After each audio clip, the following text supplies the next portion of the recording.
Bonjour, bienvenue sur Santé et Sécurité, le podcast. Merci de laisser votre message après le bip.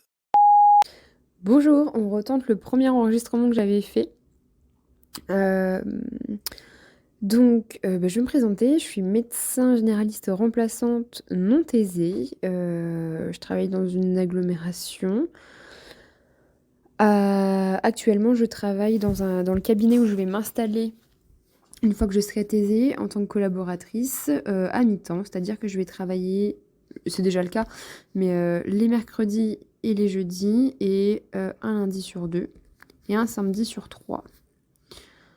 Voilà, globalement, mon emploi du temps, à quoi il ressemble. Je ne fais que ça, je n'ai que mon activité libérale pour l'instant. Le fait que je sois non thésée, il joue pour beaucoup, mais pour l'instant, j'ai pas trop envie de faire autre chose. De bosser à mi-temps me va très bien. C'est-à-dire que j'ai 2 enfants.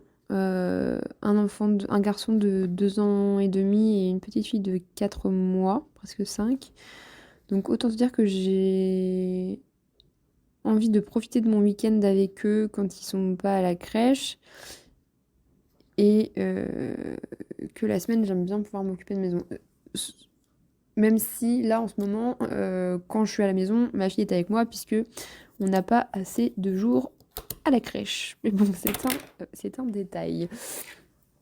Voilà, donc je suis une personne non, je suis une personne oui, je suis une personne je consulte en 20 minutes. Je trouve que c'est important. J'ai travaillé dans d'autres cabinets où je consultais en 15 minutes. Alors je sais le faire, hein, consulter en 15 minutes, mais j'ai pas l'impression de faire mon travail correctement. C'est-à-dire que moi j'ai besoin de temps, besoin de me poser, de fouiller dans le dossier pour savoir si, tout est bon et cetera. Alors est-ce que c'est lié au fait que, comme je bosse en tant que remplaçante, je n'ai pas de patient tel à moi que je connais très bien de fond en comble et du coup j'ai aussi besoin de ce temps pour ça, peut-être. Après j'aime aussi là je commence à connaître les patients parce que là où je vais m'installer donc où je bosse en ce moment au cabinet, ça fait longtemps que je travaille ici. J'ai remplacé ici avant mon congé maternité, j'étais en stage ici donc je commence vraiment à connaître bien les patients et pourtant j'ai toujours besoin de ces 20 minutes de consulte parce que, j'aime bien parler avec les patients en fait. Je trouve que ça fait enfin, alors certes notre métier c'est pas de discuter avec les patients, mais je trouve que si tu veux avoir une relation de confiance avec eux, il faut aussi pouvoir, être ouvert et dispo quand ils sont là, hein. Je parle dispo, c'est-à-dire que, si tu vois que tu 15 minutes et que c'est le rush, en fait, tu seras pas dispo entièrement pour eux et les patients, de toute façon, ils le ressentent. Heu, Ils le ressentent clairement, en fait, moi, c'est pas mon but donc je préfère voir moins de patients mais les voir plus longtemps et ça leur va bien. Surtout qu'en fait, tu toujours, que tu les vois en 15 minutes ou en 20 minutes, tu as toujours des motifs cachés. Donc au final, vaut mieux les voir en 20 minutes, comme ça, si jamais, enfin des motifs cachés, que tu les vois en 15 minutes ou en 20 minutes, t'as toujours un dernier motif. Au fait, docteur, je vous ai pas dit, qui va te prendre 3 plombes. Donc en fait, là, t'as un petit peu plus le temps de gérer et soit de gérer, soit de leur expliquer, en fait, là, je vais pas avoir le temps, il faudrait prendre un autre rendez-vous et tu leur donnes, moi je leur donne moi-même les autres rendez-vous dans ces cas-là. Comme ça, ils voient que je suis impliquée et que je les laisse pas, et que c'est pas quelque chose que je veux pas traiter, c'est que c'est juste aujourd'hui j'ai pas le temps quoi.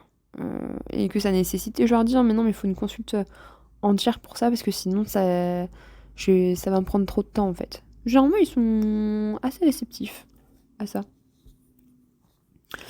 Je me suis un peu perdue sur mon 15-20 minutes là, je suis allée loin.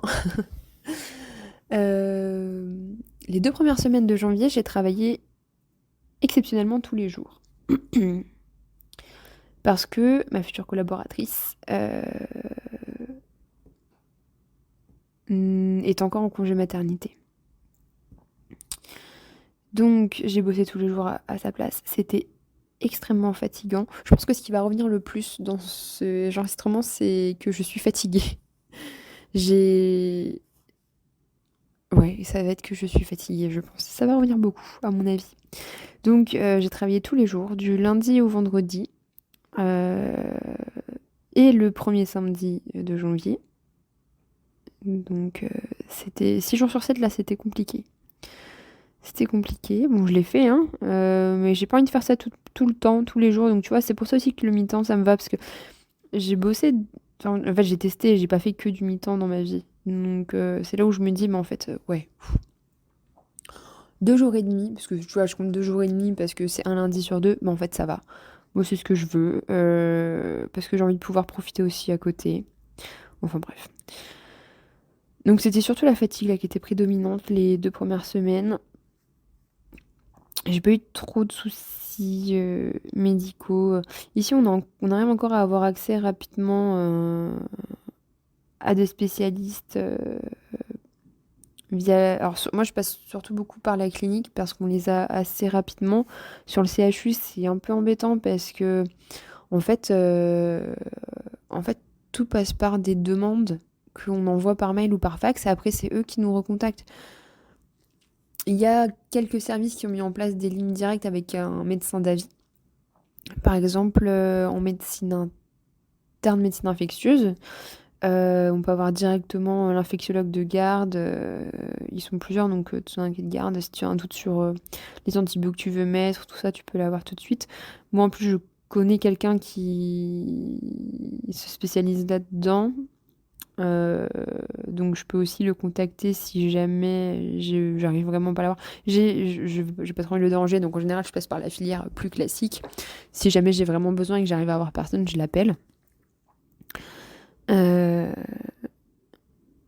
enfin, tu vois, il y a des choses qui se sont mises en place quand même pour coordonner l'hôpital et les avispés et la médecine de ville. Donc ça, c'est plutôt cool. Le cabinet où je travaille s'est transformé en MSP il n'y a pas longtemps. Moi, c'était juste un cabinet médical et paramètres parce qu'il y a des infirmiers. Une infirmière et un infirmière. Un infirmier et une infirmière, pour être précise. Et donc, il n'y a pas très longtemps, l'été dernier, ils sont passés en MSP.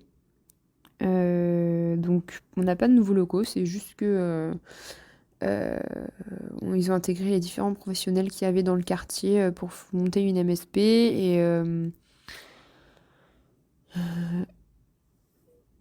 et coordonner les soins. Donc, c'est une des associées du CAB qui a géré ça, qui est coordonnatrice du DMG euh, et qui s'investit beaucoup dans tout ça, qui s'investit tellement que parfois elle te répond à tes mails, enfin, elle est encore sur ses mails pro à minuit, enfin, tu vois, enfin, bref. Moi, si tu vois, c'est pas la vie que je veux, ça, mais bon, elle, ça a l'air de lui convenir, donc tant mieux.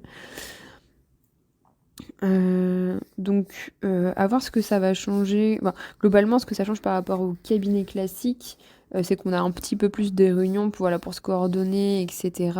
Qu'il y a des astreintes à tenir de 8h à 20h en semaine et de 8h à midi. Alors, des astreintes téléphoniques, c'est-à-dire on n'est pas obligé d'être sur place. Euh, mais en fait, on doit répondre au téléphone. Donc, bon, ça va, c'est pas non plus.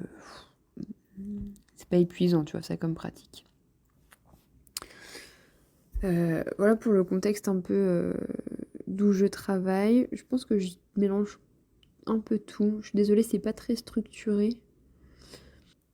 J'essaye de me souvenir de ce que j'avais enregistré. Enfin, tu noteras que je parle beaucoup pour ne rien dire. Mais je pense qu'au fur et à mesure, j'arriverai à structurer un peu plus tout ça. Voilà, j'espère que ce sera bon pour toi et je te souhaite une bonne journée. Santé et sécurité, le podcast.